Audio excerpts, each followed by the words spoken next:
Call me or you guys driving. Well, I didn't, I mean. Oh. And these haven't changed, right? There she goes. Oh, Brian's here.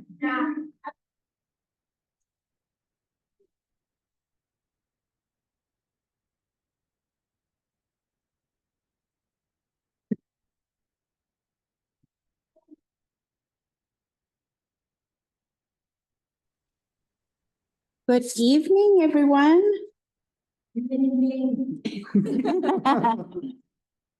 I love it, absolutely. All right, well, I would like to call this meeting to order in open session. Welcome to this evening's hybrid Board of Trustees meeting being held both in person and virtually. This meeting has been made accessible to members of the public on the link at the Moreland School District website, as well as on board docs.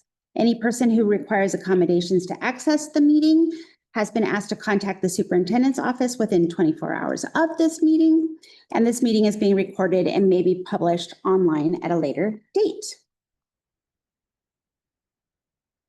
And with that, I'm very excited to invite up a bunch of green alligators up to the podium to lead us in tonight's Flex Salute, please.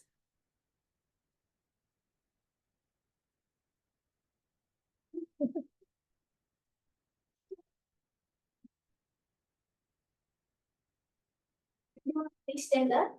All right.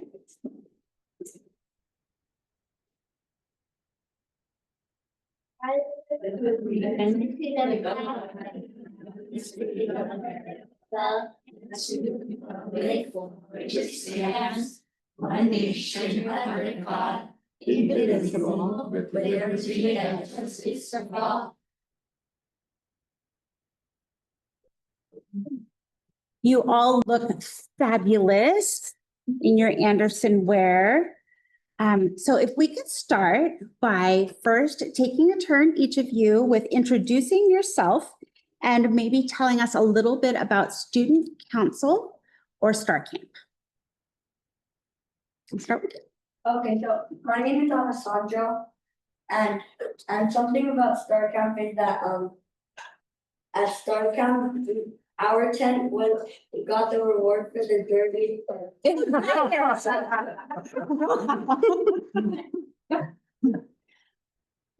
Awesome.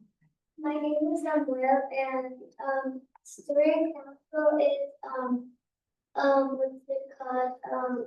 You get elected and you get elected and to think like for what's it called? They think you're gonna make good choices in school. That's how they elect you. That's right. That is right. So you're elected to that position. Fabulous. Very good. My name is Adrian, and I think about one thing in Star Camp is the shooting star because they also look exciting. Very cool. You got to actually see shooting Yeah. stars. Wow. That's awesome. My name is Marshall, and our tent won most organized. Okay. My name is Naomi, and something about Star Camp is that there we learn like to talk to new people and like make new friends. My name is Naleza, and in Star Camp, for student council, I think, we get to choose like some fun activities to do in school, like pajama day, Oh, Very nice. hair day. that sounds fun. Thank you so much. Ram. I have to start awarding most organized and most disorganized awards in my house, and I know who's gonna win that in my house. So for Star Camp, I know you saw this thing. Can you tell me about some of the interesting games and fun activities that you guys did there? I know this was a lot of fun and. So one of the activities that we did was rock climbing. Okay, Wow. excellent, okay. Cool. Anybody else had a particular thing? Go ahead. and also archery. Oh, my Archery, okay. goodness. Very cool. Yes. We also different. And we eat s'mores. Yes. We also did rock climbing. Yeah. Okay, that is awesome. And last question from me. Everybody's picked out their Halloween costumes. You guys know? Yeah. Yes. Awesome. Yeah, okay, this might be a hard question, but for bonus points, does anyone know what STAR stands for in STAR Camp? You guys do? Yeah, go for it. The S in star means strength, Uh-huh. T means truth, the A means achievement, Well, okay. and the R means respect. What?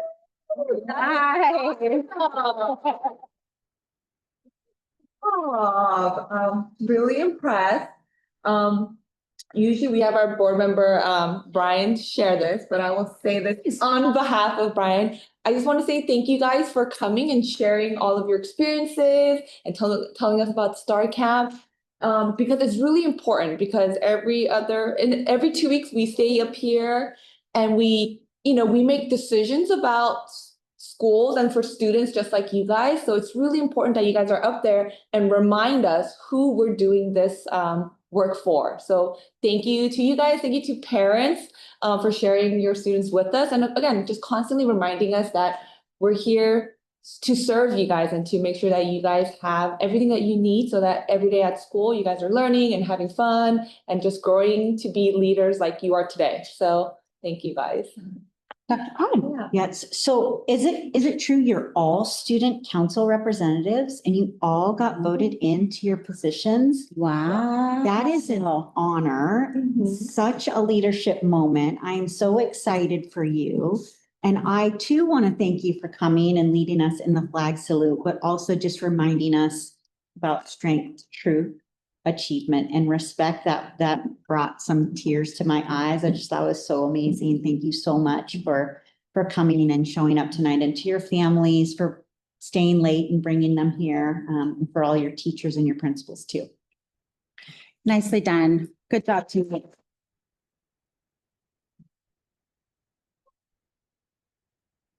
All right, with that, you're welcome to go home. Or you can stay. Or you can stay. I mean.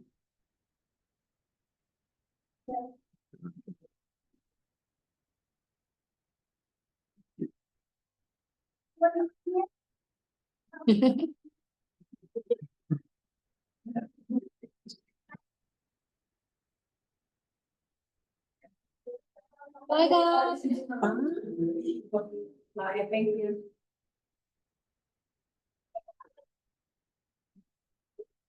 Future school board members, maybe. I know, they already know about elections for sure. That's right. Thank you. Have a good night. All right, I'll report out that there was no action taken this evening in closed session and move to the agenda. Are there any changes or questions on tonight's agenda? No, Hearing none, do I have a motion to approve? I'll make I'll make a motion to approve tonight's agenda.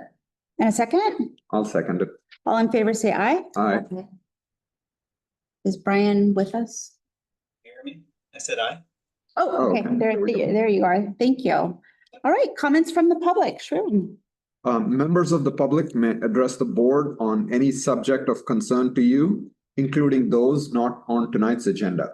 However, provisions of the Brown Act preclude any action. As an unagendized item, no response is required or permitted from the board or district staff. And as already stated, no action can be taken. The board, however, may instruct the superintendent to follow up, which may or may not include placing the item on a future meeting's agenda. If you would like to address the board this evening, please complete the blue public comment card within the first 15 minutes of the board meeting being called to order in public session. On the card, please list the agenda items you would like to speak to. If your comments do not pertain to an agendized item, please write public comment. When your name is called, please come to the podium and state your name and organization that you're representing. comments are limited to 3 minutes per board governance manual. And I don't believe we have any blue cards today. Great. All right, thank you. Thank you. Superintendent's report, Dr. Cog. You are in for a report. All right, so we can move to the next slide. So fall is definitely full of fun. So it has been an incredible couple weeks since we last met. There's been a plethora of fall activities from festivals to walkathons, and guess what? Fundraising, fundraising, fundraising. Anderson held their fall festival. It was sponsored by MEF with a grant, but then they turned around and made $3,000, I believe, for their school, which is amazing. And what if you look closely, you'll see cotton candy covered all over on Jody's arm. That's the beauty of that picture. So I want to extend a great big thank you to all of the staff, families, parent volunteers that have worked tirelessly over this last few months, putting on these special moments, the time for the community to get together, and just brings me a lot of joy. Speaking of big events, the biggest community event of all, the MEF Pumpkin Patch is in full swing. Last Friday, our student musicians played their annual Terrifying Tunes. There will be trick-or-treating in the Pumpkin Patch this Friday because it is Halloween, if you didn't know that. And then the Pumpkin Patch wraps up on Saturday with its first ever Dia de los Muertos celebration, which we are excited about. Next slide. Science classes over at MMS performed the annual egg drop challenge, where students chose different variables that might keep the egg safe when it's dropped from 7 meters. Thank you, Mr. Scott Adamson, for keeping this tradition alive. Next slide. And our teachers have just finished up their narrative writing unit in kindergarten through 8th grade classrooms across the district. It has been really amazing to just see the student work up on the walls. On the left, you'll see 8th grade memoir writing. Yes, from Miss Michelle Edelson's classroom today. She didn't know it was going to be up there, where our teachers are learning how to really make the learning come alive through anchor charts so that it's very visual. So you will walk through classrooms and you'll see everything from kindergarten. Jody sent me one, a beautiful one. I did not post it, but I'll tell you about it later. From a 1st grade. Very strong beginning, middle, and end, though, with some feeling in it. Next slide, please. So we had our great shakeout on October 16th, where in the entire Moreland district takes part in our annual earthquake drill. So every school basically prepares and practices for how we would react and respond in an actual emergency, not just an earthquake, but really preparing for where we may not have access to first responders and we are our own first responders. So we implement our critical incident command structure, and then we rehearse and we run through these different roles. And it looks like we've got some hard hats over there that we take. See, we dress for the part even. Next slide. There she is, our own special teacher of the year from 2025, Teresa Zagadlo. We were at the Santa Clara County Teacher of the Year event last night. She was honored. I think my favorite quote of the night from her video says, you know, being a teacher, I feel like I won the lottery. And we feel like we won the lottery too, Ms. Zagadlo. So thank you very much. Next slide. Told you it was a long one. The Moreland School District is excited to partner with West Valley Community Services for our annual Thanksgiving food drive. We will start November 3rd. It will go to the 14th. We want to encourage our community to participate in any way that they are able. We will have a QR code this year. So if you'd like to make a financial contribution as opposed to bringing in boxes or cans of food, we're able to do that. Thank you, Maureen and Debbie, for helping to organize that. And then I'm really excited to show you the next 2 pictures. Next slide.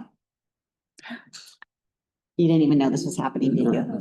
So our grounds department, in partnership with the construction team, worked with our landscape contractor that we had owed us a little bit of money back. If you remember the change order from the last meeting. Well, we took that money and we reinvested it in the EDS field. And so, I know, music, I know, Heather's gonna cry. And so this is the result of a lot of hard work from our teams and many thanks to, I think, Max and Oscar, the grounds keepers that were really working hard. And so they spent 4 weeks. I actually want to tell you what they did. They replaced broken valves, they installed a new clock and timer for the water, repaired backflows, irrigation wires. And then they aerated, treated the soil, planted the seed, and for 4 weeks now, look, we've got a beautiful green field. Heather's actually crying. I am. Oh, It's amazing. it looks so good, and we're really proud And of that's our a team. lot of work. And so big kudos. Amazing. I thought that was like a mock-up you were. No, Yeah, that's what. no, that's what it really looks like. I think that was just taken a couple days ago. That's incredible. Stunning. Good job, Chris and team. And good thinking to reinvest that change order money back into that. And then lastly, our last slide, sports update. So boys basketball, last time we told you about 8th grade EDS championship team, but we also wanted to let you know the outcome for the 6th and 7th grade boys. 7th grade at MMS basketball, which is the team on your left, won the championship against Latimer. We love Latimer too. But they went undefeated for back-to-back years. And then Latimer 6th graders on the right went undefeated in regular season. Unfortunately, they lost in a heartbreaker by 2 points to Steindorf in the championship game. They're still winners in our hearts. So I just want to say congratulations to all of our sports teams. And that really is the end of my remarks for this part of the agenda. Love it. Thank you. All Thank you. right. Board members' communications. I have nothing for this meeting. Yeah, none for me.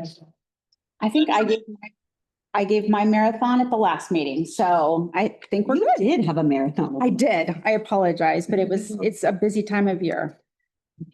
All right, MTA union update. Good evening. Hello. I'm Jill. I have many, but because we have a lot going on, I'm gonna just curtail it a bit. Betsy Lovely at Baker calls out Heidi Hirschbach.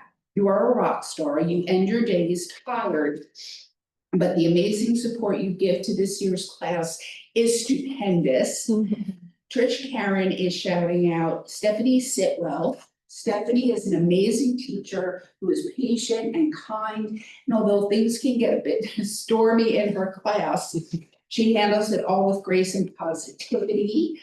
Scott Adamson calls out Johnny Stiles. Thanks for spearheading the MMS chess team. Huge success and getting it up and going. The admin team at my school, MMS, thanks for teachers, team of counselors, and PE department for spearheading and leading Character Strong. Zinnia, Kitsy, Stephanie, and Catherine are shouted out by Carmen Alvarez. Thank you for helping plan and support the mini COPA. Alex Munoz at Payne is shouting out Sarah Kidd. Thank you, Sarah, for making me laugh and keeping me sane. I appreciate you. Brenda Lacey, thank you to everyone at our school for all the love and support from the entire team during the loss of her father-in-law and mother this evening. Stacy at Latimer is shouting at Hillary Gill, rocking it all as usual.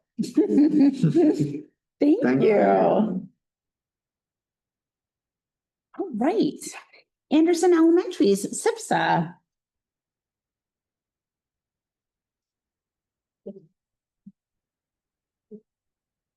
You can stay seated if you want to. It's up to you.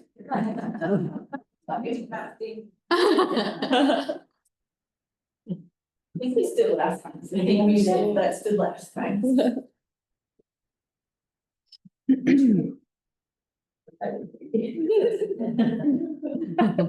So, we are going to start off with our English appearance data. So, these are 2023-24. Our goal is to go up 5% from last year. So we have been making steady growth, so we're very excited to see all the things that we put into place at the school. It's working really well for our kids, all the interventions and the wonderful GPR going on in the classroom. So we have been making growth, which is great. We want to continue to see that go. So just a little bit of a breakdown on the subgroup data. So the goal for the entire student population is 38, because we're trying to go up 5%, but we did make kind of just the variables of growth in different places. So how we made the goals is a little bit different depending on how much growth they already made. So we are trying to go up obviously for all of them, but maybe the goal from base groups, yeah. Things about the meat and potatoes. So some of the things are key actions for ELA, some of the things that we have discontinued or that we're dropping. During our guided reading time, we're doing less time on supplemental tech programs. We really wanted to emphasize giving kids time on text and time on writing, just more time on text and more time on writing. And so we found that a lot of times when the kids were using the online programs, they weren't necessarily getting the skills that they needed or transferring the things that they were doing in those programs to their activities. So we're doing less time on the supplemental text programs. And then we're trying to discontinue some inconsistent practices amongst the grade levels. So things that are very helpful, like ABC charts, when kindergarten uses one and first grade uses another and second grade uses yet a different one. It can be really disorienting for the kids year to year having to learn a brand new chart. So we are trying to make those things consistent across the grade levels so that the kids can pick up and use it as soon as they go to the next grade and already know what to do with it. Some things that are ongoing that we've been doing are Sunday essentials every day in grades 1 through 5. I know you've probably heard in the other sets of presentations about the UFly adoption going on. We're continuing with Sunday essentials. It is a similar program and it has worked for us. As you can see in our data, we have gone up a few percentage points there. So we have continued with our Sunday essentials. We also have our Sunday intervention pull-out groups during independent guided reading time. So we structured that time to make sure that kids are getting that intervention during their independent reading time and guided reading. So they're getting time at the table with the teacher at their level, and then they're going to a small group to do their Sunday intervention. And then when they come back to class, they're doing independent activities. We also have integrity in TK and kindergarten as well, which we are continuing small group level reading every single day and every single grade level. Our writers workshop model that we really spearheaded last year. We're excited to say that every teacher at Anderson has been doing writers workshop at least 3 times a week. And they all started last year as well. So we have seen a lot of the teachers are saying as the kids came in this year that they had a lot of those prerequisite skills from the grade previous because they have all implemented and done it last year. So they felt like it was able to get started right away. They're all, finishing up their narrative units right now and getting excited for the next unit to get started. We have our newcomers group that meets in grades 1 through 5. They meet every day. And our 5th grade novel study group with our librarian 4 times per week. And similar to our Sunday intervention pullout, that happens during the independent portion of guided reading so that the students have more time on text during that independent piece with an adult there to kind of help facilitate conversations. So it's not a lot of independent time. Question, with the newcomers group, is it newcomers to Anderson or newcomers to the country? Newcomers to the country, so students Okay. who are just learning English for the first time. So she pulls groups to do some, she does the Hello program, which is an ELD program to help kids acquire English. And so just a lot of Basic vocabulary. conversational English. Yeah, conversations to be able to, ask basic things with their teacher and introduce their family and kind of. Like navigate the school area too, so she'll take pictures of all the staff members and help them learn meanings and what their job is and how to phrase it. Some things that are newly introduced this year, we did restructure our kindergarten through 2nd grade TOSA. We restructured her schedule to focus more on reading. Last year, she was working, she was doing mostly math groups.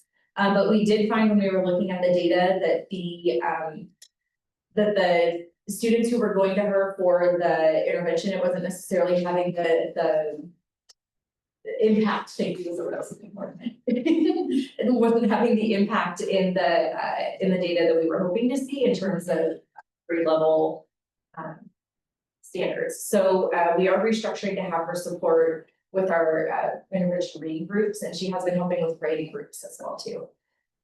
We are focusing on independent level reading as one rotation of GPR every day. So that was one of the things that we did notice. Walking around classrooms, we wanted to make sure that kids were doing their independent reading out of their book bags every single day during guided reading. So that's one of the groups every single day, no matter what. So kids are all reading out of their book bags. And then similar to our GPR, fifth grade, Just the GPR stands for guided program. practice reading. Practice reading, okay. Process reading, there's different, yeah, people debate like. I know that. Guided reading. Guided reading. Guided reading. Okay, And it's okay. at their. The P is silent. Yeah. The new side is, yeah, kind of be. And then, this year we've introduced a fourth grade novel study group, so we had been doing the fifth grade novel study group with the library, and now we've added a second group with the fourth graders as well. So now they're also getting, novel study with our librarian for things. It's just to add on to what Jessica's saying, so since we have guided reading as a big portion of our day with every grade level throughout all of Anderson. Guided reading is fantastic, and it's great when you're meeting with the teacher for your 15-ish minutes that you meet with the teacher every day, but then the question is always. What do you do when you're not meeting with the teacher for the other 45 minutes? And 45 minutes is like really big chunk of time. Right. Not every single day, so we're working on our schedule to restructure it so that 15 minutes with the teacher, 15 minutes is reading at their instructional level book bag, which leaves 30 minutes left, and so. With having the newcomers group who meets with, the teacher just to work on the vocabulary building, orientation, just the United States and the school, we have that group. Then we have the librarian meets with fifth grade novel study group, and she also meets with fourth grade novel study group. And then restructuring the TOSA, to meet with all grade levels, from 1 through 5. And also our 2 Sunday intervention aides are also pulling out during that time. So the majority of our students have 15 minutes with the teacher, 15 minutes reading out of their book bag, and then 30 minutes with another adult. Okay. Giving them instruction on exactly what their level that they need. So it's less independent time of then the teacher having to manage what they're doing. Right. It's staying focused, on track, as it's hard to do as a younger person. Can you talk a little bit about how the novel study is structured for both the fifth graders, and I'm assuming it's the same framework for the fourth graders? So we would say that those are our most able readers who are on grade level, if not reading above grade level. Okay. We've always had plenty of intervention at Anderson, and we're looking to ways that we could, extend, meet the needs of our students that are on grade level and above grade level, which is why we're doing this novel study with the librarian. So she chooses a book, and there's about 8-ish students, maybe 8 to 10 students in fourth grade and another 8 to 10 in fifth grade, so they're all reading the same novel. Okay. So when we get to that, like the 15 minutes a day when they're reading at their level, they're reading the book that the Okay. librarian was selected for them. They're all reading the same book. And it's really run like a literature circle or a book club. She'll have questions for them that they found to discuss, that she's prepared for them, so they can, listen to what other people are thinking about the book. It obviously she guides them into Yeah. different topics of the book, or Yeah. the characters are changing, or what the author's messages. And by the end of the year, each one of these kids would have gone through like 1, 2, 3 novels or something. We're, 3 books. it's about taking about 8 weeks to go through a novel, so Okay. by the time the year finishes, they would have gone through However, 3 to 4-ish. we'll talk about that when we get to the Yeah. math section. But we also, which is a good problem to have, especially in fourth grade, we have a lot of, not a lot, but we have more number of students that are Yeah. at that on grade level or above. So we're actually gonna, after they finish this first novel, we're switching the groups so that our next group of kids who are also at that at grade level or above are gonna bump into the. And is it possible for a kid to enter this novel, the reading program at any point during the year? Like the teacher says, okay, hey, I've seen you making a lot of progress. Yeah, definitely. So the teachers are continually monitoring, and Okay. that's what's great about always having the 15 minutes with the teacher in Right. that group Okay, throughout the year, because the teacher is seeing the progress and seeing how they're doing. and can reshuffle as needed. And challenge them with something additional. Okay, that's great. One last thing before we move on to math. One of the things we also wanted to highlight about our GPR time is we have recently purchased some decodable texts at different levels for some of our for the different teachers to be And able to that's use. thanks to Ed Services. Yes, thank you, Ed Services. Big shout out. Because, you know, having a balanced literacy is really good because it helps the kids with the decodables. They're able to read the books based on the sound patterns that they know. And then they also are still using books where they are working more on comprehension and other Right. types of reading strategies. And so they're getting a little bit of both. Because we want to make sure that when they're reading independently during that 15 minutes, that they have some that they can just decode. And then they have familiar books that they were reading at their instructional level with their teacher as well inside of those book bags and working on other activities with those too. Makes sense. And then lastly for this is that for our staff meetings that we have every month, we are trying to make a really concerted effort and focus to have a good portion of the meeting to talk about reading and writing, for teachers to be able to share strategies with each other, to talk across grade levels, to give grade levels of extra planning time in a direct focused manner.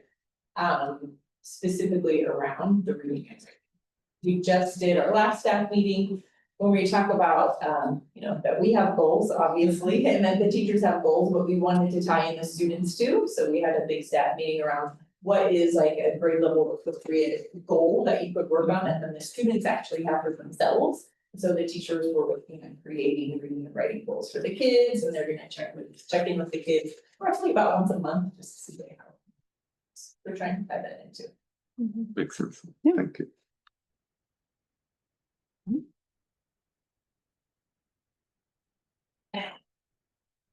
Math data, it's not as great as our ELA data, as you can see, we had a little dip. We were 36% and we dropped down to 32%, so because of the decrease, instead of just doing the standard. We want to improve by 5 percentage points, we did 8 percentage points, so that way. It was making an increase from 23-24, not just our dip. There are a couple highlights of the math data is that our EL subgroup and our special ed subgroup did increase. It's also gains there for both of those groups. But again, when we look at all students, we're hoping to get to, our goal is to get to the 40% for all students, and then raising 8% for Hispanic because that showed a dip. We're only doing 5% increase for EL special education because that was an increase already. Then our socioeconomic disadvantage, we're doing the 8% goal because again, that was another place where we did.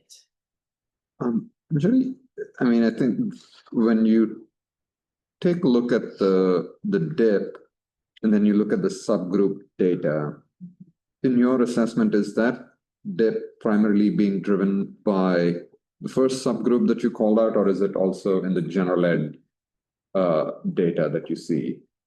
You know what I'm saying? Like, is the dip, what's causing it, in your opinion?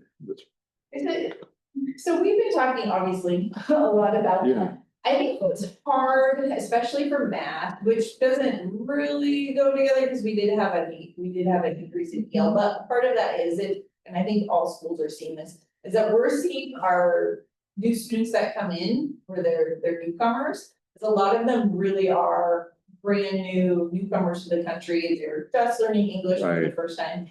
And those students are exempt from the ELA test the first year, but they are not exempt from the math test. Got it. So Okay. even though, I'm a brand new English speaker, I come in, I still have to take the math test. If Yeah. we had, just for whatever reasons, we had a large number of newcomers come in, so. Yeah. That's a portion of it, that's. That makes sense. Yeah, that makes sense. Those scores. On the flip side, what do you think has caused the big increase, especially in SPED and the EL students? And special education is an interesting subgroup because it really depends what are the goals of the students in special education? And it's a small number of kids, Right. you know, not a huge number, so Right. one or Yeah. two kids has a bigger effect on a Right. percentage because it is the smaller group. So you have to look at like what the students' actual goals are in special education. I can be a special education student, but I just have ELA writing goals. And actually math is my strength, and then I'm gonna do really well in that, or vice versa. So, not to take away from our special education teachers, they're great, they work so hard and they do so much for the kids, so obviously that has a factor too. But I think you also it's just looking at the makeup of the kids in special education, really see.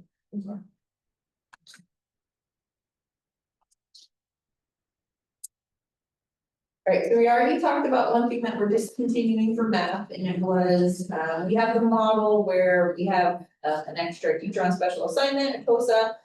Who last year was pulling that extra group, and we still have that same model for third, fourth, fifth. So what that does is that gets the largest group of students, our most able students. In same class, so their numbers are larger and they're moving at a quicker pace and just have, they don't need as much small group support. And so with the extra teacher, we were able to have our students that were, you know, more struggling below grade level, be in class sizes that about 8 students to one certificated teacher. To about 12 students to a certificated teacher, so you can imagine the difference of being a class of like 32, 35 to being a class of 8. You get much more small group support, teacher-led or teacher instruction for as you need it. So, but we did not see in first and second grade the same results that we were seeing in our upper grade levels. And so when we look at our staff and how to best utilize them, we're trying to utilize them more with the reading and writing, which has really helped, like we explained with the during guided reading, because there's less independent time for kids. So now we have this extra adult who's able to hold small groups throughout all of the GBR times. So we're using our TOSA in that way. The ongoing TOSA is staying the same for math for 3 through 5 and also kindergarten. They're still mapping out the units and making sure that they hit all the standards, not just by June, but by May. They do the actual state testing. What we are playing around with now, so newly introduced kind of, we're still thinking about it and still working with the teachers. Is what we noticed is like a gap in Eureka Math is there's not very much spiral review or just review in general to keep kids going on like fluency of just being able to, you know, subtract, multiply, divide, add, but also just re-hitting topics that they had before. So we are looking into just how we can set up like a continual spiral review for kids, so they're not forgetting, you know, a topic that they, you know, they did geometry back in September and they don't talk about geometry again until April, it can be easy to forget all the vocabulary and so forth. So we're playing around with what we can do to integrate some spiral math review into our. So we talked to the teachers a little bit about that in our last meeting, and we are coming up with, just like we have like homework where it's like reading fluency with their book bags. They already take home their little book bags, so we're thinking of adding like a paper in there inside their book bag that they already take home, which would really be working on nothing, no new concepts, but just see now.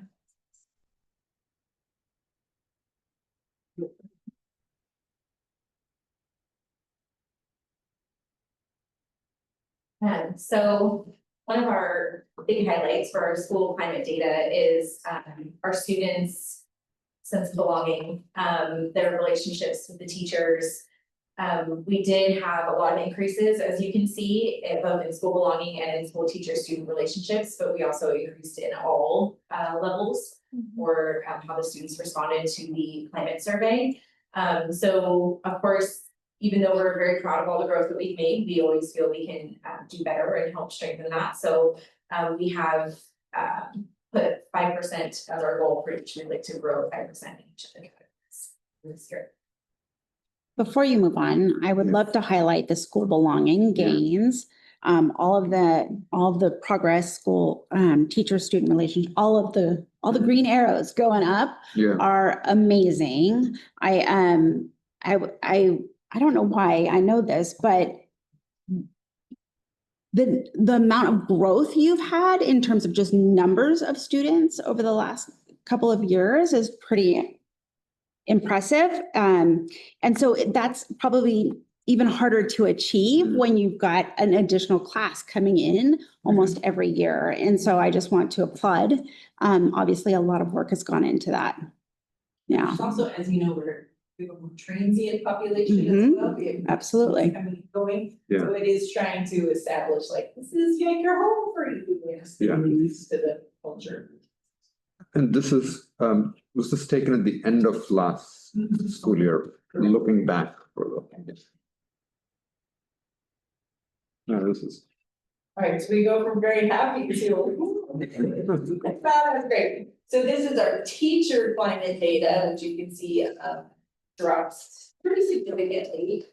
So we want to obviously improve in these areas. The feedback and coaching, obviously that's right. We're responsible for that, Jessica and myself. When we look back, and to be totally honest, we're having the same problem this year, but we're gonna try to get better. Is that we have, when we reflect on last year, we spent 90% of our time in the TK, K, and preschool like wings area. So much time with our younger students that definitely monopolized where we were living in the school. We didn't so much make it to the first and fifth as much as we would have liked to. So again, that is happening again this year, but we're trying to make a better effort to give the continual feedback and coaching, because we do know how important that is to teachers. And I think it, you know, the feedback and coaching filters in to school climate with, you know, how teachers are feeling about school. I think you've probably heard this from many to every school that's presented, but you know, it's a different world. Things are hard, things are difficult. Our teachers are working extra hard and they're really trying, as you saw with our previous school climate data, to make sure that the students really do feel welcome and like that school is a place where they do belong. So teachers are putting in all of that extra work and extra effort, but then it's tired. But this is definitely an area that we're trying to.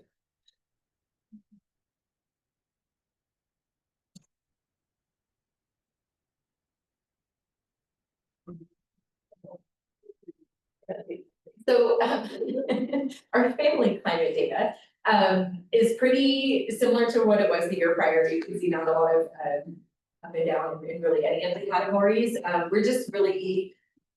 We're really lucky. We have such a wonderful supportive family community. And I know as much effort as we put into making sure our students feel included and belonging. We do the same for our families, and so we often hear from the families that are there how much they enjoy the community. So I think this is pretty reflective of what we see each day as well. And same thing, would always like to see that increase, so we do have some goals to increase that by 5%. And anything specific, like I know there's, you know, one of the challenges, just as you have challenges with transient student population translates to transient parent population as well. Any particular actions that you're taking to kind of drive these up? Yeah, so last year we kind of switched around how we did our adult English class. Okay. It was much more successful last year for the adult English class. It was on Wednesdays. They meet for almost 4 hours on Wednesday mornings. It's a good chunk of time. Okay. We're asking for 4 days, but our teachers are volunteer teachers. They're like, longer, but we're not getting on. Yeah. Your teachers, but I think that's really helped have Okay. like a welcoming place that Okay. they can come in and say, That is awesome. get English up of their own. We also are trying to do more like social gatherings, especially for our TK and K families. We've had a couple of like coffee times, and we're trying to get them to interact with each other and just to get the families to know each other a bit better. So we're trying to do that, and we're doing it during the school day, right after they drop off their student. They just go right to the like kindergarten playground and have a little time to gather, and we'll present, you know, the next event that we have at school, or remind them of the book bags going home or something small, but then really just trying to promote the families getting to. Got it. That helps. Thank you.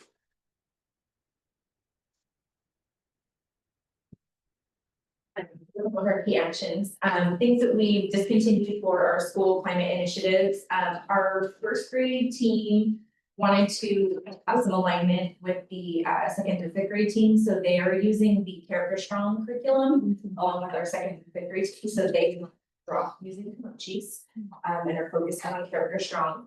And then second through fifth grade have all dropped second step, as again, they have all implemented Character Strong this year for their SEL curriculum. Some ongoing things that we are continuing, we do have Komochis continuing in TK and Kinder. Because it is such a wonderful program, and they find that the little ones really latch on to their characters and will often walk in classrooms and see a student after lunch holding Lovita. Or on the carpet, still learning, but with their stuff even. We have our PBIS tier 1 and tier 2 committees continuing as well, which are teacher led and have different voices from all over the school to see how we can implement different things across the school.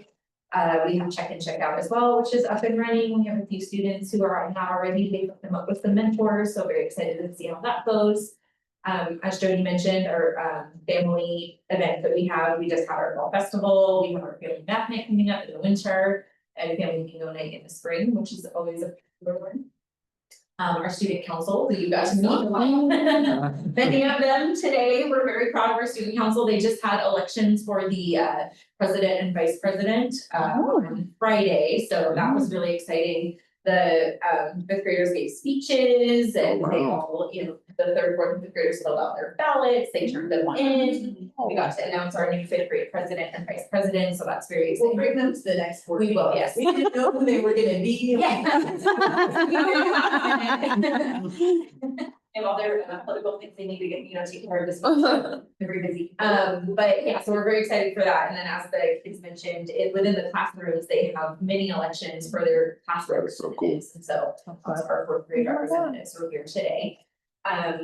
All of our attendance protocols are up and running as well too. So making phone calls home when we notice that a student has been tardy quite frequently or absent quite frequently, making sure parents, number one, are just aware of the attendance policies, but also checking in just to see how everything's going. Is there anything we can do to support? And we, you know, help some families get into like before school care or you know, things like that, that they are saying that they need to help get them to school. At each staff meeting, the teachers fill out postcards that go home to, they pick like 1 to 3 students depending on the week. And they'll write a postcard home saying something they're proud of the student for doing, or you know, just saying really good things about the kids and sending those home. So we've done those home each month. And then we've talked a lot in our staff meetings about having the emphasis on transparency during conferences. So just to build that understanding and that relationship with the parents about how their students are doing when it comes to their learning. So where they really are academically, what are the steps the teacher is taking, and then what are some resources the parents can have or things that they can do at home, just to really open up that dialogue. And so, you know, to help bridge that support at home as well. Some newly introduced things we have the Character Strong. Have you, before we move on, just, have you had your first round of conferences this year? Not yet, right? So when you're talking about emphasis on transparency, can you talk a little bit about how that would show up? So that would look like, sometimes when teachers are meeting with the parents, they are really great at emphasizing all the growth that the students are making and all the things that they're doing really well in class, because they want the parents to hear all those wonderful things, Right. which they should share and they should hear. But it's also important, we stressed that it's important for them to talk about where the students really are academically by showing some of the work they've been doing. So if a student is performing, you know, a couple grade levels below where they are, for instance, I used to teach fourth grade. So if I have a fourth grade student who's reading at a first grade level, it's important to let the parent know really where they are academically by showing, you know, these are the types of books that they are reading, that we're working on. These are the activities I'm doing. Here's what an on-grade level fourth grade text looks like and where we're trying to go. Here's how we're doing that. And here's what you can do to support it at home. Just so that the parents really have a good idea of where their kids are, so that when we're talking about things like attendance, we want them to be here, or, you know, reading the book bag at home, we really want to emphasize that they do those things. We want to make sure that we're stressing the importance of those things. And so, Okay, yeah. okay. Good question. And again, I'm sure you've heard this at all the SIPSA presentations, but we have the Character Strong curriculum in grades 1 through 5 that we're very excited about. Our counselors supporting our teachers a lot with getting that implemented as well.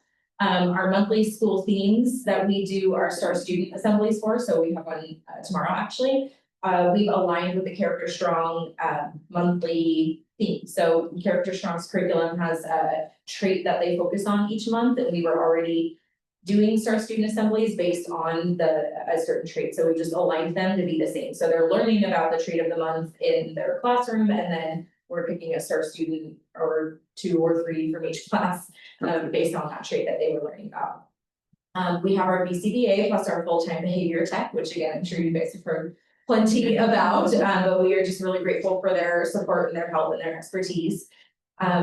One thing that we have also chosen to do as a school is have the Chromebooks stay at school as opposed to having the kids take them home. And we have noticed a big dip, and by a big dip, I mean we have had none so far. Everybody. Issues when it comes to misuse of the Chromebooks. So we did have some things pop up over the last few years of kids, sending emails or logging onto other people's accounts, things that were inappropriate, things like that. So we were looking at the timestamps when these things were popping up and noticed it was usually happening after school hours. And then it was obviously taking time when we were coming back to have to, figure out what's going on, and it's, taking away from the kids' academic time when we're having to do all that during the school day. So we are having the kids leave them at school, because really the only homework we have the kids do in elementary is reading from their book bags and possibly a little math fluency as well, so. That actually answers my question, because I was wondering, how does that impact, what they're doing in support of the school day, outside of the school day, right? And so that technology piece is Hard to navigate. it's tricky for sure. And a little extra bonus to that, as the teachers are saying, it makes their day-to-day running of their classroom much easier because all their Chromebooks are there for one, and they're on charge, ready to go. Nice, okay. Have you heard anything from the parents about this in terms of is it positive and hey, that's one less screen that I have to worry about? Actually, Yeah. the feedback we've gotten from families is positive feedback. Okay. Like, oh, good, I didn't like that. Yeah. One less thing to worry about. Yeah. Mhm. Yeah. And then lastly, we have a grant through the county for extra counseling and family support through Pacific Clinic. So we do have 2 programs that SPOT and SFA running through our campus as well. So we've got some kids and we got it to get their counseling, they've had some intakes and are getting started pretty soon.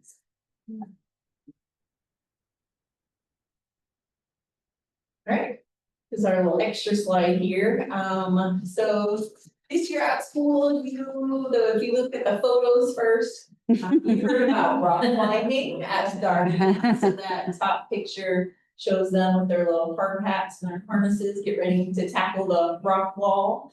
You can see they actually slept in tents, so you can see the tents down there. They were not cabins, they were tents, so that was pretty exciting for them. And then the top right picture is you can see the whole camp there. There was one other school that attended along with Anderson, so when you heard the one student reference making new friends, is because they were in a tent with kids from a different school. Very cool. Very cool. Okay. Did share, not only. Also, the disorganized was probably because of the others. Yes. Although he was very proud. Amazing. Yeah. Our kids were amazing. We're definitely not. He was definitely owning it. Yeah. Yeah. And was it only 4th graders that went to STAR camp? Yeah, so Star Camp is run through San Jose Police Department, and it's only for 4th graders. Now that, I mean, That's again, awesome. Jody, I know you worked hard on that over multiple years to get that. To make that To happen. make that happen. So kudos to you specific for kind of pulling that off. Yeah. Congratulations. Well, and I think we talked about that most police departments, San Jose PD is not unlike others that are probably struggling for resources, right? And this is such a phenomenal program. I would love to know how we can advocate for its continuance. I did hear that they are making a video of this past Star Camp and they're gonna share it with us soon. So I will share it with you once I get it. And so then if you would like to, but after you watch the video, you could send a comment back about. Yeah. Amazing. Happy to. Happy Yeah. to do that. If there's a, Maureen, if there's a prepackaged, story or something that we could share on each of our individual social media plays, more than happy to, because one of the things that I've heard is that they might run out of funding and may not Yeah, have it. they were thinking that unfortunately, this might be the last year that Yeah. they're able to do Star Camp. So if there's anything we can do to kind of keep it going. Another little picture we put on there was from our fall festival that we just had recently, so that again was a big success, you can see that. Another thing we wanted to highlight is that we had a pretty big drop in our chronic absenteeism. We went from 29% to That's 20%. amazing. So Mhm. that was really exciting. Was a lot of combined effort between district office staff and our own staff up in front of our front office, and then Jessica and myself, just a lot of outreach to families and continually calling, but in a nice way, of how we can help them and what we can do, to get their child to school more and on time. So we're very excited about that, pretty significant decrease. That is a in chronic big absenteeism. Trying to continue that this year as well. And then the last little thing on here that we wanted to highlight is that we talked, obviously our whole presentation was on goals for the kind of the end of year big state test. And we look at that for sure, but then we're also looking at growth. So if a student is a fourth grader, we use the fourth grader as our example again. If they come in, reading at a first grade level, are we striving for them to be able to pass a fourth grade level test in May? Of course we are. But we're also looking for just the growth that they're able to make in the 1 year's time. So I put this data on just for some examples of some other data points that we look at throughout the year. So these are the January benchmarks. So for, they take the iReady benchmarks when they come in August, they take them again in January. They do not take them again in May or June because that's when they're taking the state test and we don't want to test kids that are already taking so many assessments. We're not going to give them another standardized test on that May, June time. But you can see in January, which is only about halfway through the year, that we have a large percentage of our students have already met their annual growth already in January. So they still have from, February all the way to June to continue to grow, even though they've already met a year's worth of growth. And then their stretch growth, so not only have they done a year's growth, but they've done even more to try to fill in those gaps. Again, they look like small percentages and they are, we want to try to continue them. But it's just to remember that this is in January with still half of a year to go. These kids, not only have they made a year's growth, they made even more, they've made their stretch growth. So the stretch growth is what we spend a lot of time, not just looking at that, they're not proficient, but then we dig down deeper to see, so how are they doing with meeting their typical growth and their stretch growth, and how the teachers really look at that data as well. And the last tiny little thing is that the median Anderson student had made 93% progress toward their annual growth by January, so about halfway through the year. They're already reading. Quick question on the absenteeism. First of all, congratulations. That's a pretty big drop going from literally 1 out of approximately every 3 kids to 1 out of 5. That's huge. The question, I guess, is anecdotally, do you see that concentrated in few kids, or is it like that is spread and it kind of waves? It's like, sometimes. It's a significant number of kids that fall into that chronic absenteeism category. It's hard, and I think it is a lot of education for parents. Right. We've been training our office staff members to say, if a parent calls in and say, oh, they have a doctor's appointment, they're not coming to school today. We would say, well, what time is the doctor's appointment? Can they come in for a little bit before the appointment? Or if the appointment's at 9, when they finish, can you bring them in after the appointment? Yeah. Just giving them education that they can come even just for a little bit, and that does, make a difference. Okay.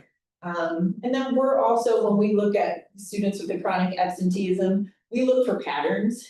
So if there's like 1 day that they're missing, and it's about every week, those days add up. Sometimes we look to see, oh, it's like always on a Monday, maybe we can talk to the family and figure out, well, is there like a family hardship, or is there something going on that we Right, know about and help them? So we also look for patterns too. got it, okay. So I too wanted to touch on the absenteeism because I know that's obviously a very important topic district-wide.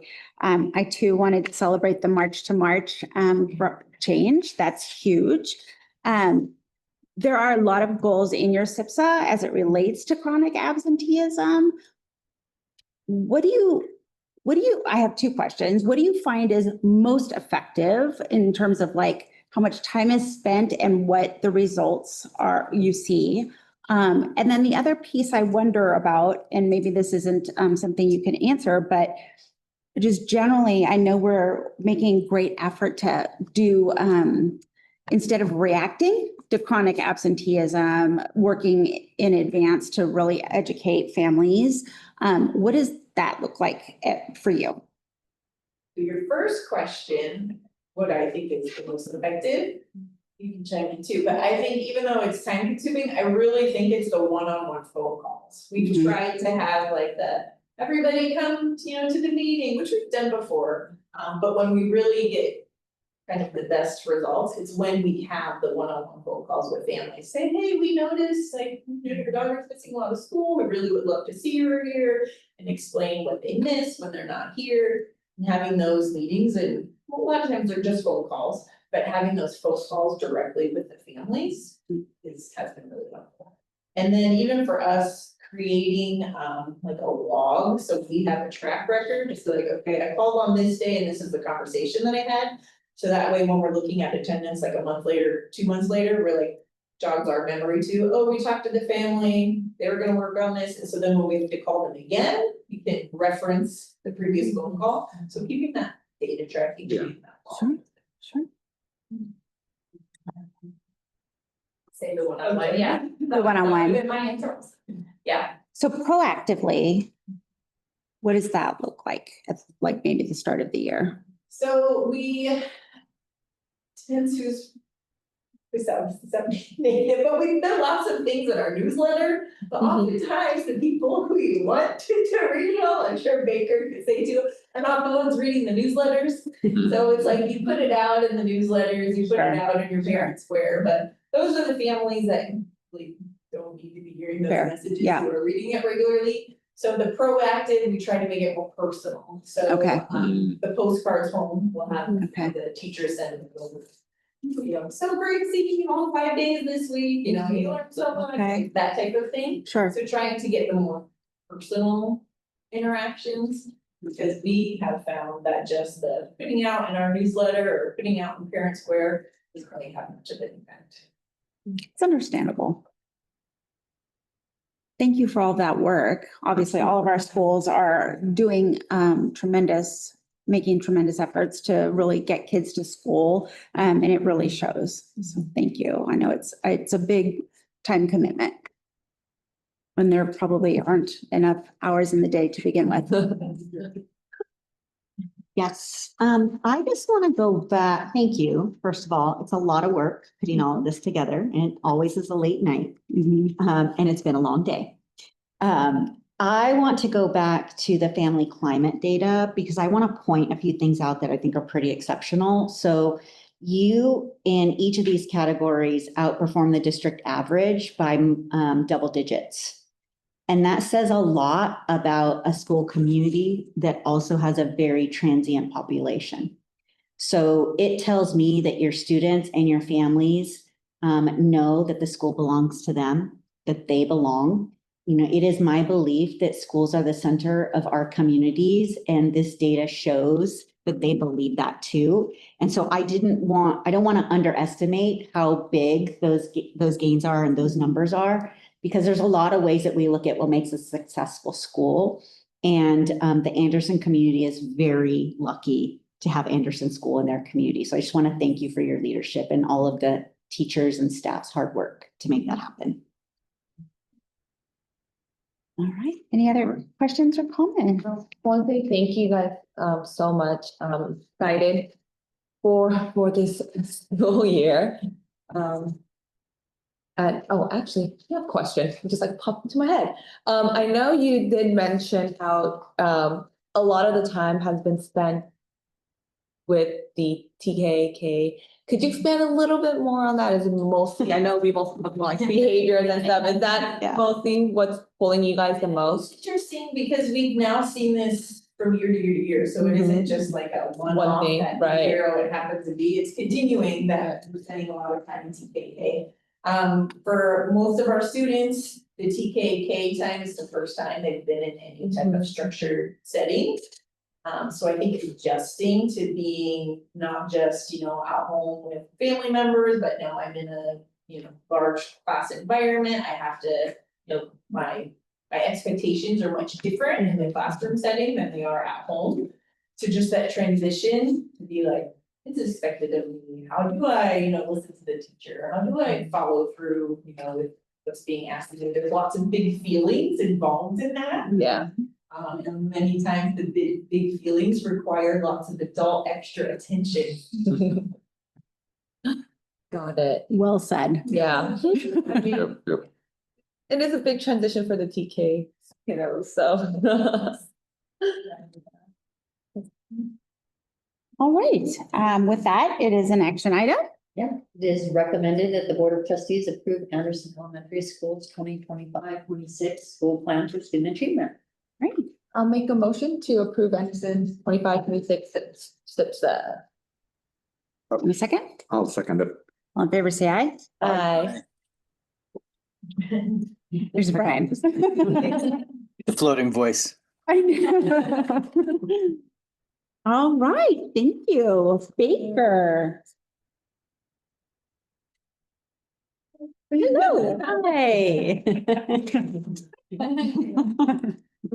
We'll get started. We're looking at our language arts data. And on the first slide, you can see, we had a slight decline of 1%.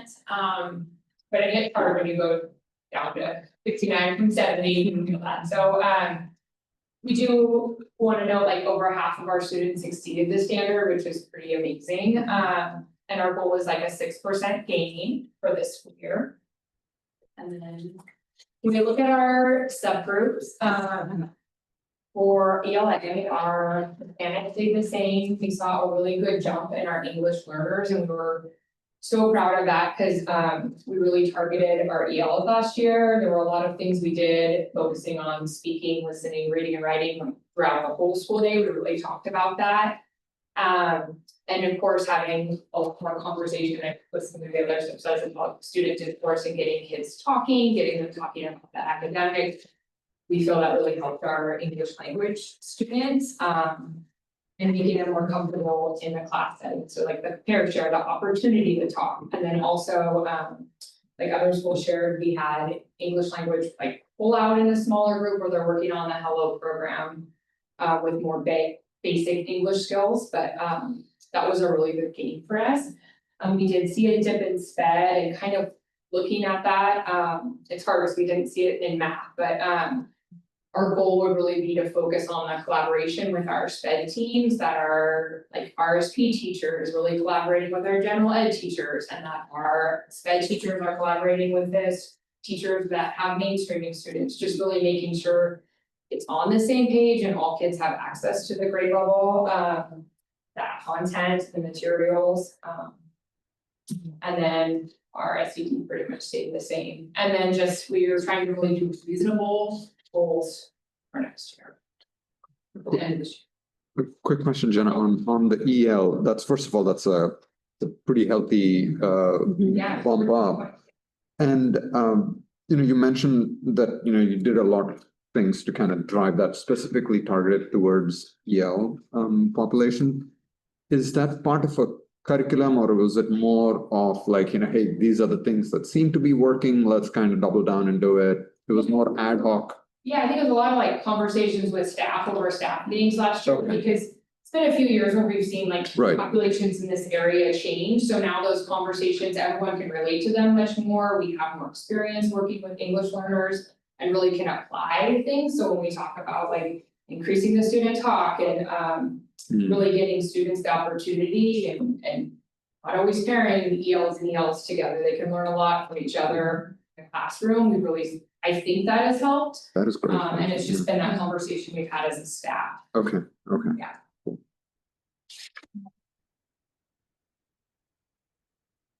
So some of our key actions.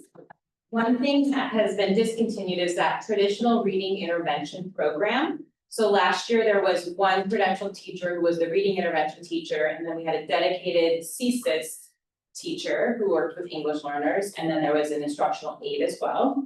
And this year, we have a new reading intervention team, so we have a credentialed teacher and 2 instructional aides. Okay, And they are each working with groups of students. So at any given time, there's 3 reading groups happening in that room. okay. So every adult's working with students. It's a more flexible structure, so we're looking at the team's strengths, their experiences. And right now, we have mixed groups. So our CSIS students are working with English only speakers. And that could change. The groups are fluid, but making sure that students are getting what they need. And constantly collaborating. So we really have pushed at the start of this year, making sure that all teachers are collaborating, but especially our intervention teachers and our SPED teachers. Checking in with teachers, not just at the end of a trimester when report cards are due, but having those ongoing conversations, and our team has really showed strength with that this year.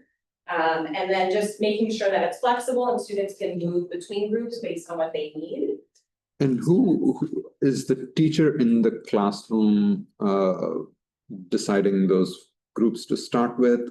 And then they moved, okay, So she's meeting with the grade level teachers. okay, And discussing where students should be placed and then giving them feedback and talking about if they should be.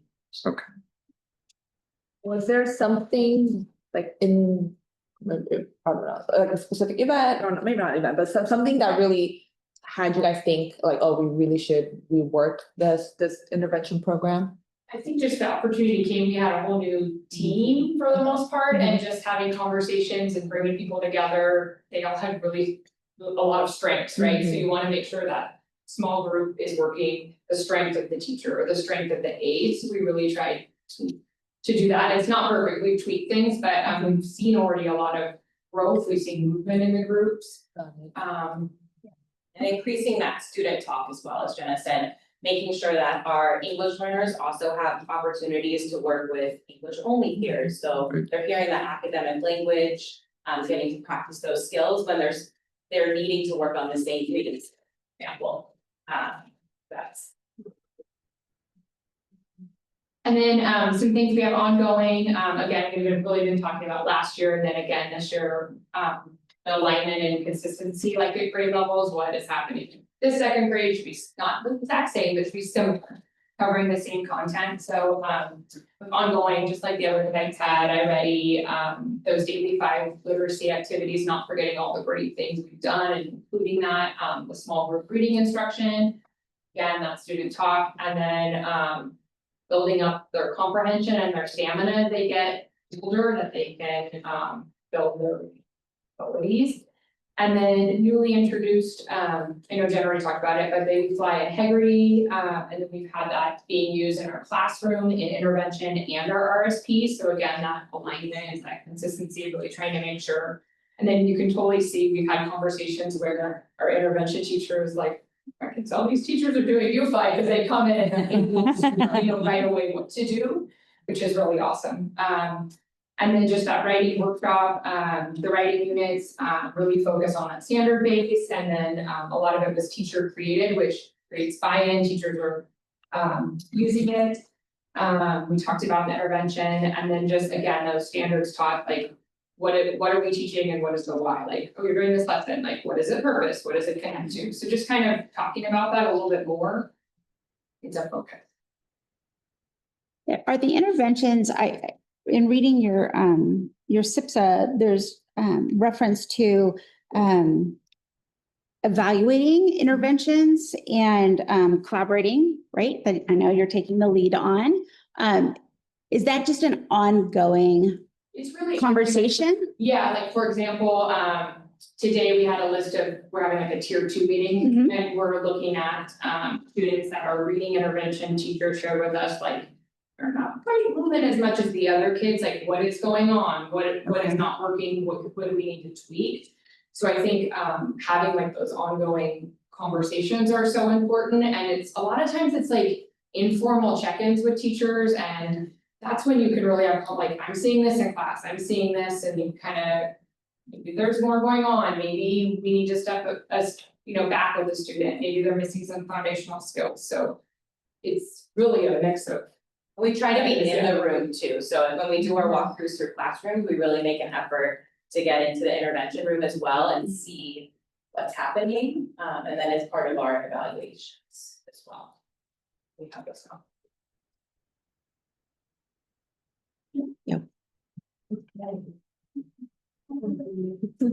And now we we dropped 3 points in math. Again, we have a huge chunk that is exceeding the standard.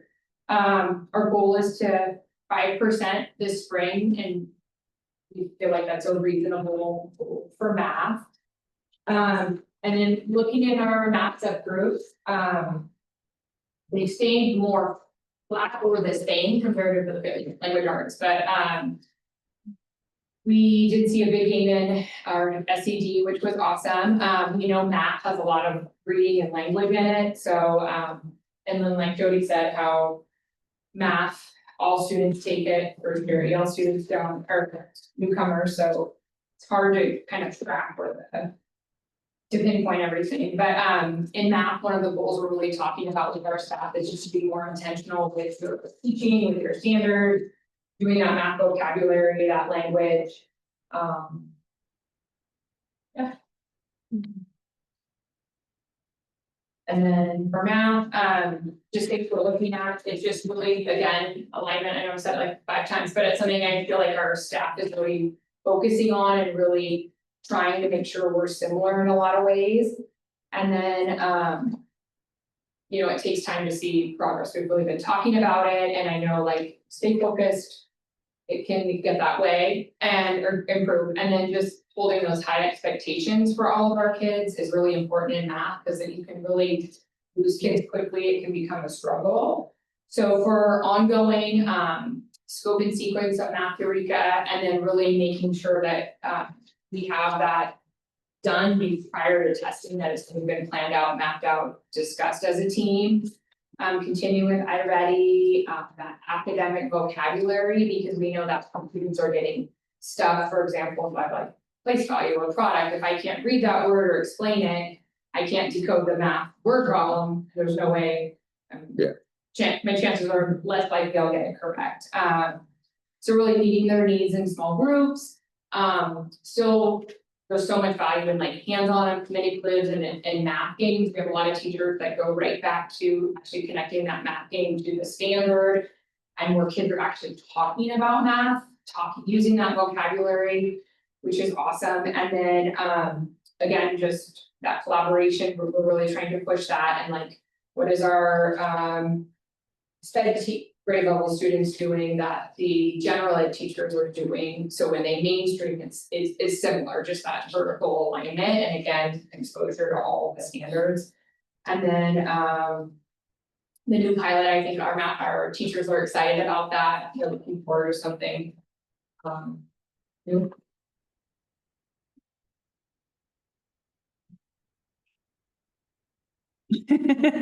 You're good. Okay. Okay.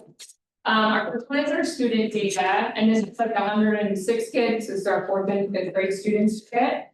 You can see we had some kind of stayed the same or a little bit, and then some increases. So one, belonging, which is so important. We want students to feel that that's their space, that's their school. Through clubs, activities, like finding peers that are similar to them with their interests, because sometimes they know kids in their class and then don't know anyone else, so how to expose them so they get to know other classmates. One thing we're excited about, our rigor percent went up, and I think it's just because last year I spent a lot of time talking about like, what's the standard, exposing kids to all of our to grade level curriculum, and really making sure we have high expectations for all of our kids.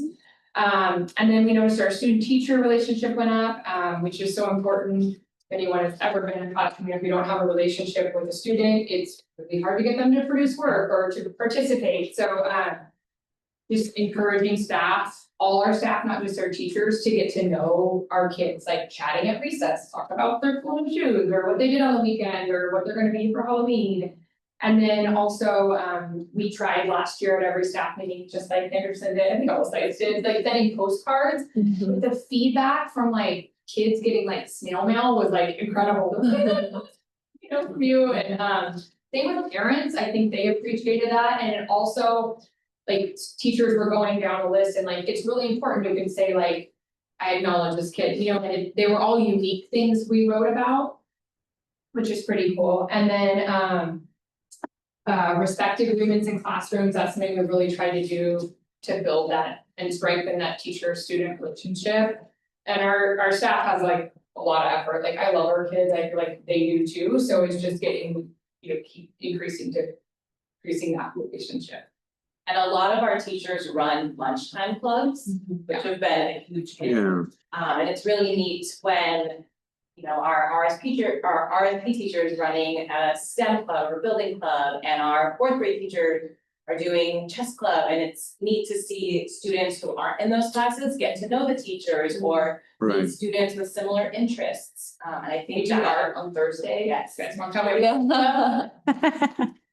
But it's neat to have that Yeah. opportunity outside of the classroom to build those meaningful teacher-student relationships. Yeah, I think it kind of shows in the two numbers that are showing a significant uptick, right? I think the commonality between those is that relationship between the students and the teacher. And I think it's that kind of is there. So I was gonna ask you, but you answered it in terms of like, is there anything special that they're doing? And it looks like it's not anything thing special, but a whole bunch of small things. Yeah, and we even had a conversation at the beginning of the year at a staff meeting about like, get to know kids that are your kids, like. Yeah, Your kids next door that you see all the time, say Yeah. hello and greet them, because then that's gonna make the whole environment better, right? Yeah, They yeah. become more comfortable. Yeah, I mean, I also wanna just highlight the 12% increase in the rigor. yeah, Because, you know, research has always shown like having high expectations for kids, and kids will always rise to meet the occasion, Yeah. so like already the kids knowing like, oh, my teachers have high expectations, this is rigorous, like I think that really just will, like, you know, is amazing for the students. And I believe that since the student-teacher relationship is really strong, the expectations are there, and I'm sure the school belonging will, you know, I'm Yeah. excited to see how that will also move this year. Yeah. Yeah, just because they all, I feel like, are like kind of dominant, Yeah. all in line. absolutely. Okay, next is our teacher climate data. This is like always so good to get, because we value their feedback, and we work with them every day. So I tried my best to make positive improvements last year. It was kind of a tricky year, but we think we saw that. In feedback, it went up 10%, which was awesome. Just really, I think we've learned our staff really wants feedback in different ways, so trying to navigate that about like sometimes it's conversation, sometimes it's asking questions, sometimes it's, you know, come watch and give us some feedback, or I think we really made an effort this year to be in classrooms and try to give that feedback sooner. It is hard because there's both 90 different ways, but I think they appreciate that, and I think I learn every time I go into the room. I'm impressed by what they do. I get to know kids. You get to see kids in a different element, because I usually see them at recess and lunch. So I think we'll continue with feedback, and they've been super receptive. And then I think one thing too is like quality of feedback, that it's like you can state some things you saw and then either ask questions, so it kind of opens it up for that conversation. And then we saw a little dip in school climate, and just we're working really hard to try to increase like positive attitudes of all the colleagues, all the staff, kind of staff community building. We want it to be a place they want to come to work. And then we saw an increase in leadership. I was new, so I was like super visible last year, like trying to listen, trying to be accessible with like an open door, following up on things, and like just kind of getting a pulse on you know, what staff wanted or needs or ideas, things like that. So that helped. And then I think we just really try to be transparent with our teachers. I want them to be able to come to us, but also like communicate, keep everyone in the loop. I think they appreciate it. They're looking really hard. And building that trust when it goes back to feedback and coaching, having a teacher feel comfortable asking, hey, I'm trying this new U fly, can you come in and give me some feedback, and emphasizing that it's okay if it's not perfect, like, we wanna make progress, we're not expecting, you know, a perfect lesson, we wanna be a part of the learning process, giving that feedback. And remind me, Jen, this is, are you in your third year or second? Second year. Okay, Not sure. right. Yeah, so I mean, I think it's the classic thing that we've all seen, like the storming, norming, performing kind of that curve. So I think it's huge that, you know, you're able to kind of, even in that first year, to see that leadership score jump up so much. I think that is testament to the work that you've been putting in.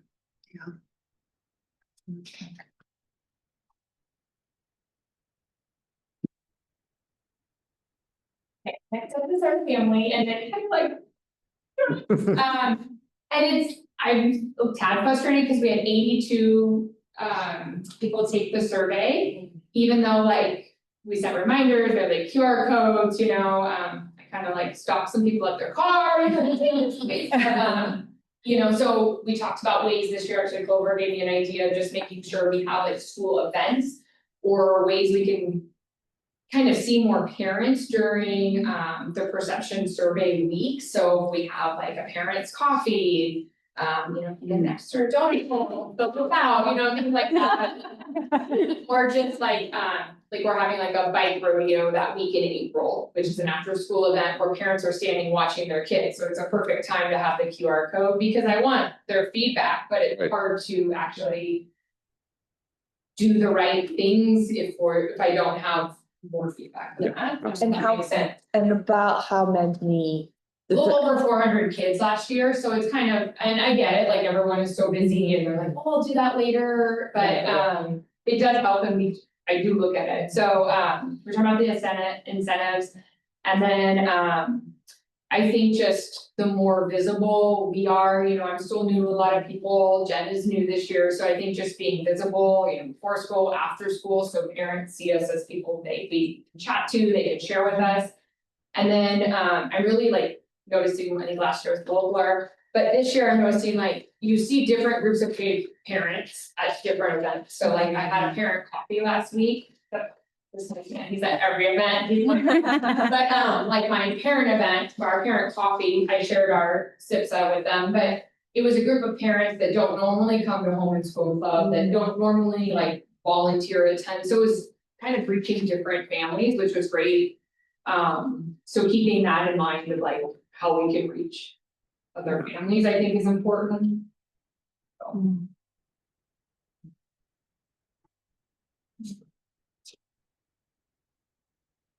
And talk about some of these, we go second step is leading just ongoing, we have pop rides, positive rewards, our PBIS team meets monthly, and just where we can chat about like what's going well, where do we see problems, like we run into the cafeteria or students not listening, you know, to the whistles, things like that, and then we can be proactive about it.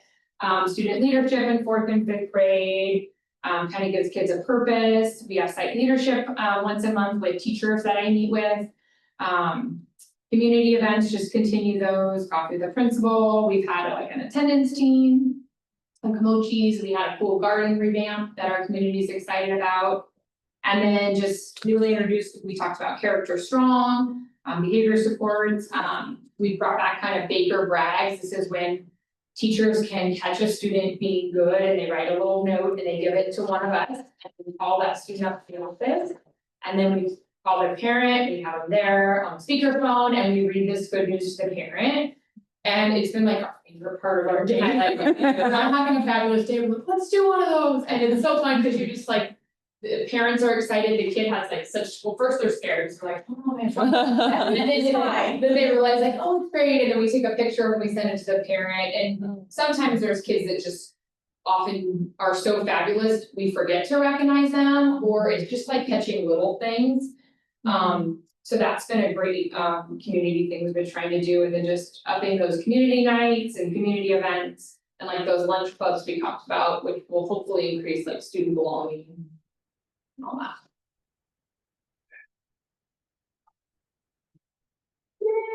Okay, so together we can achieve great things, that's our staff leading a school, that was on the back of our shirts, and I really think it's like a whole effort, of like all our staff, right, they all matter, like our custodian, our librarian, our aides, our noon duty, like everyone together has to kind of have a goal and vision of making things better, and I feel like everyone wants to see that, and they're all a part of the culture, you know, it's not just two people, it's a group effort, so that's Jen and I, that was in August, we were very rested and I'm tired, I look back with. You look pretty good. And some of us, and then just highlighting some things we were excited about, like our ELA subgroup, our English learners had a good jump, our rigor, our chronic absenteeism, we were in the orange last year and now we're in the green, which is super exciting. So now I think we're actually at 6%, not 8%, we learned last week,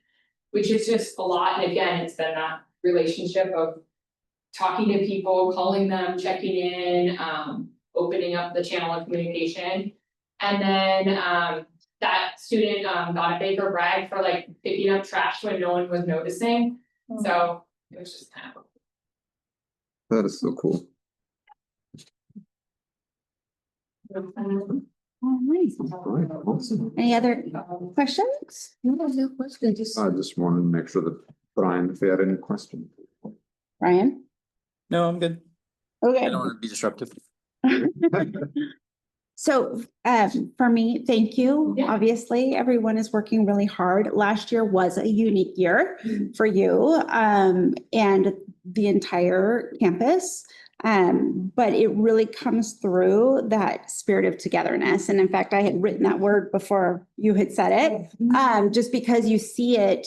You can see it in the climate survey, you can see it in your goals and how, you know, and so that is not an easy task to do, especially before this year when you had a partner in crime. And so amazing work. Yeah. Absolutely. Yes, so I want to reiterate, first of all, I think Jenna should have a superhero cape on because she was largely by herself as a site administrator last year. Yeah. Most of the year did not have an assistant principal. We are so thankful that you are here with us, Jen. Like there. Yeah. But it's nice to have someone like. Yes, so being a first-year principal, being a principal is really hard. Being a first-year principal is extra hard. And then being a first-year principal without an AP is superhero cape worthy.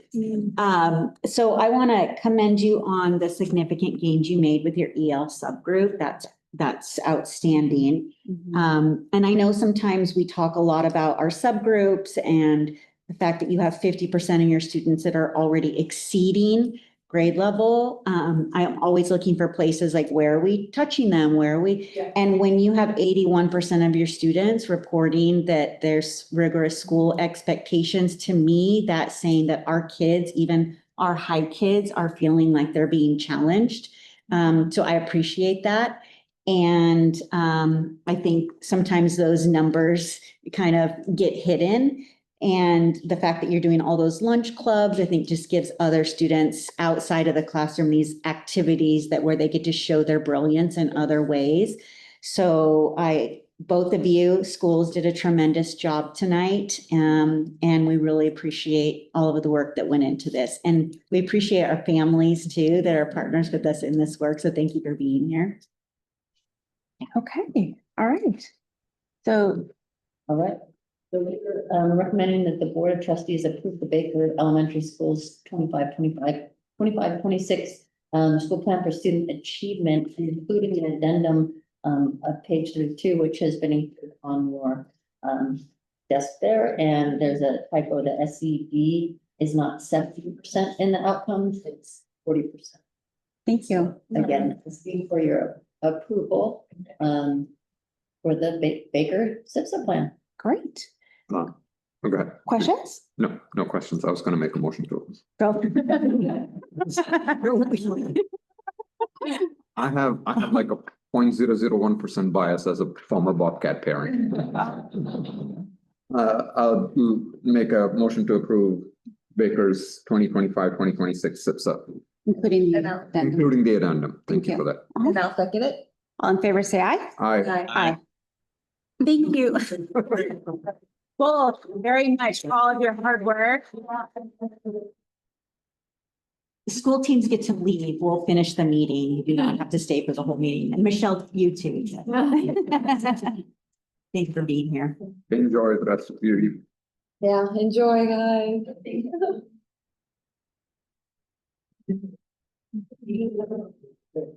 Oh, you're dedicated. You're here. You might as well just be all in. All right, so we are on to certificated seniority list. Yes, it's recommended that the board approve the certificated seniority list for the 25-26 school year. This did go out as a draft to employees ahead of time so they could eyeball it, make sure everything was correct, and then that was the final. Do you see, after you've sent out a draft, do you see many changes that occur after the fact? No.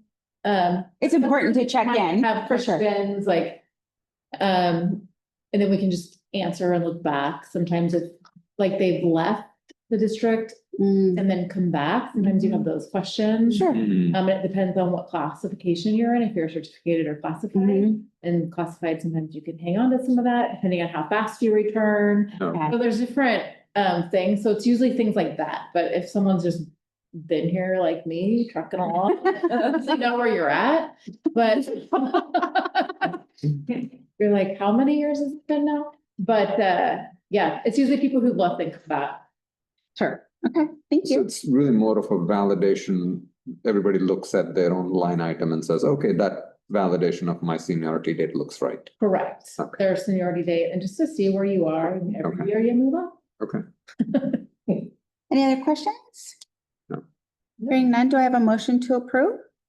I'll make a motion to approve the certificated seniority list, draft list for 2020. It's the list. So Oh, it's the list. Oh, okay, so we said, oh, the seniority list. All right, I'll second it. draft until you approve it. Yeah, Yeah, got it says it. draft on the list. Okay. That's what we sent out to staff, so they approved it, and then we're sending it to you, and we'll remove draft once you approve it. Got it. Got it. Okay. Let's approve it. All right. Did you second? I will second the motion. Okay, all in favor, say aye. Aye. All right, classified seniority list. Well, it's the same thing. We said, for classified people, same process. We recommend that you approve this draft list to be for the 25-26 school year. It went out to classified union members to eyeball it, check it. Again, it's only questions if they move and come back. The classified also has different brackets. So Mhm. a lot of classified people change jobs, so you'll see that, or people in red who they've saved their spot kind of, and that goes through if we have to bump positions, we have to look at what other job category they might have worked in and where the seniority is in that job category. So the classified list is a little more labor intense and has different. Complicated, More yeah. complicated. And does this include, I know there was discussion about matching this classified, like start and dates that the seniority. Yes, that this is all. Matches all, okay. Mhm. Yay. I know. They were very appreciative of that, and so. Thank you the for- board supported that, and employees appreciate it. All right. Any other questions? No, Go ahead. I'll go ahead and make a motion to approve the classified seniority list for 2025. And a second? I'll second it. All in favor, say aye. Aye. All right, SB 187, the site safety plans. All right, so we have the SB 187 Comprehensive School District Safety Plan. So we have all 7 sites in the district. I want to thank our director, Emily Ann, for getting them all together and all our site Mhm. principals for getting them together and turned in on time. It's just that one extra thing amongst everything else that they're doing, so I appreciate it. So this comes to you annually, we review it, updated each school site. They're updating the incident command centers, the new staff members. The routes are always the same because we haven't changed any remodeling. So I was gonna actually ask you about that because of the gates and the fencing. Did that have an impact on? No, The maps? not as far as your basic drills, your fire, your earthquake. It's actually helped because you're able, in a real emergency, when it comes down to, you need to lock all the gates and there's gonna be one entrance point for parents to come check out their kids. Okay. So in this case, before it would be like, let's say there's an emergency and the custodian's gotta run around and do all the padlocks, lock all the gates. The gates are, so Okay. we don't need to worry about that. So it's actually helped Okay, in that sense. As far as worst case, if you had to run off campus, we have so many gates in the campus, it's not gonna be a problem.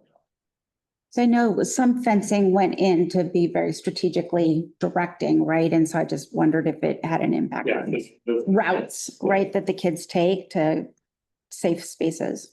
No, those are all because it's a surrounding, I mean, Baker's a little wonky in the front just because of the way the office is set. It doesn't affect the evacuation. Great, right, I interrupted you. So once we get these approved, we'll post them on websites. There's two main goals. And the first one is standardized across the district, and we actually brought that amendment to you guys back June. It was a new law, the SB 153. And so it's included again. And then the second goal are more site specific. So the principals kind of look and say, okay, what's going to fit their school? So some maybe they want to be more efficient with their drills, just more training around the classified certificate. Some are working on like their PBIS, continue to implement that in school. So just a variety of things, but the real school focused student district. Okay, So we have 7 plans along with the district comprehensive plan that we reviewed. You asked for approval. any other questions? No, This too is a tremendous amount of work, but so important. So thank you to everyone that's been involved in that process.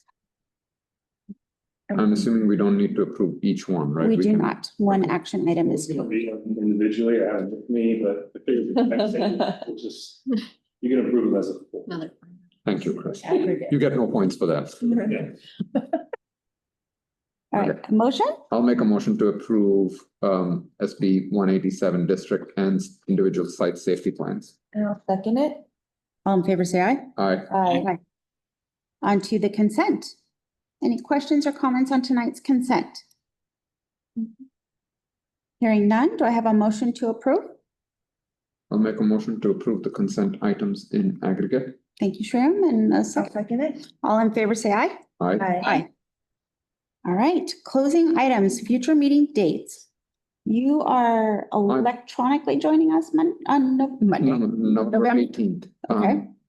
99.99% I will join electronically. There is a small likelihood that I may not. 99%. Maybe 9%. We just did so many math.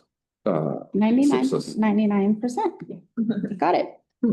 I appreciate that. I know you're traveling, as is Brian, and so it's a real concerted effort to find a quiet space to participate, and so I do really appreciate that extra effort. Anything else on future meeting dates? Okay, announcements, reminders, requests? Yes. There is no school on November 10th and 11th. We will be honoring our veterans. And so there's also no school on Monday, the day before Veterans Day. That was built into the calendar. So it is a 4-day weekend for, families and students. I believe teachers can optionally work on the 10th. And if they do optionally work, they do get paid. No. But no, they don't. Sorry. I see. No, I bet. It's an unpaid, non-duty day, so They're probably not gonna. they come in, it's volunteer. Probably not also coming. a Got it. non- Got it. Thank you for correcting me. Thank you for correcting me. Certificated for classified as well. Okay. Certificated and classified admin can choose to work that day. Perfect. Teachers Or can not. too Or for- not. Teachers can too for free. They work it out for free. Yeah. They really do do. All right, anything else? So I sort of have a request. One of the things that we traditionally ask after the SIPSAs is, you know, as a board, how can we support the efforts, right? There's a tremendous amount of work going on both here and on all of our school sites. And I want to touch on, if there's an opportunity to, the absenteeism, the efforts that are being made to kind of address that.